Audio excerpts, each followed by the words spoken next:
yung sitaw, tsaka yung beans. Mamaya ko na lang hiwain yung kamatis, tsaka ang palay, tsaka talong. Ayan guys, thanks for watching. Bye-bye.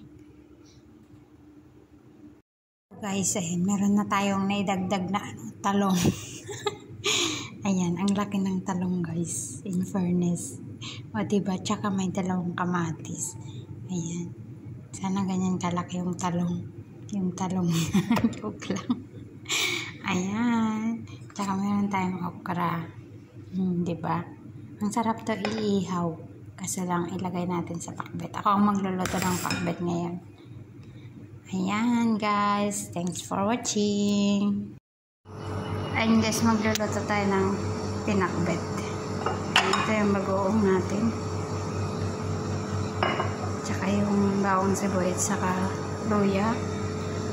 Ayan ang palay, tsaka okra, tsaka ito sitaw. Ayan yung talong, tsaka kamatis. Ayan guys, magluto. Ayan, so lagyan natin ng mantika.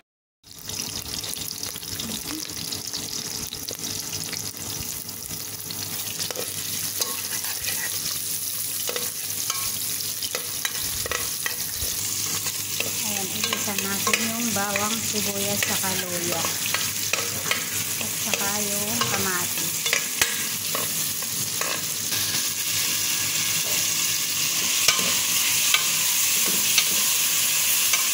Ayan. Igisa lang natin yung kamatis. Tapos yung bagoong.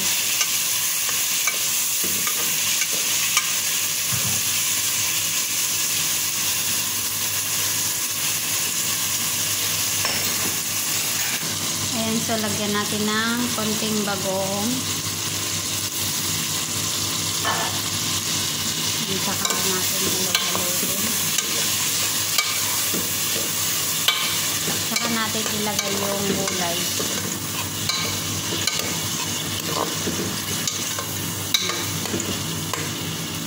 Ayan, ganyan lang siya guys. Ayan, ilagay na natin yung gulay.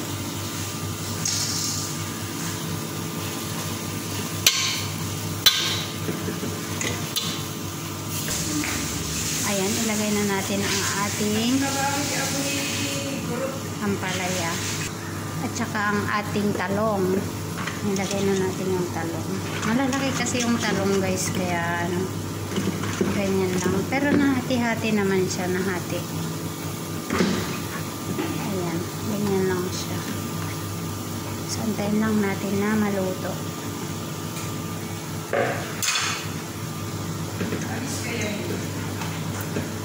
Ayan, medyo nagsabaw na siya sa ilalim. Ayan guys, malapit na siyang maluto. So ayan. Ayan guys, patapos na. So luto na guys. Ayan. Ang aking pakbet.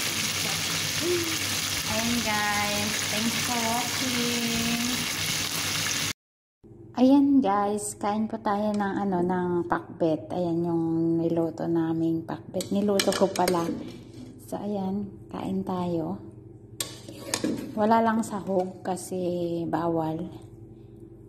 Ayan. Pakbet po to, pakbet. Iginisa ko yung bagoong tsaka kamatis, yung mga ingredients ako, nilagay yung mga gulay. Ayan, thanks for watching guys. Kain po tayo.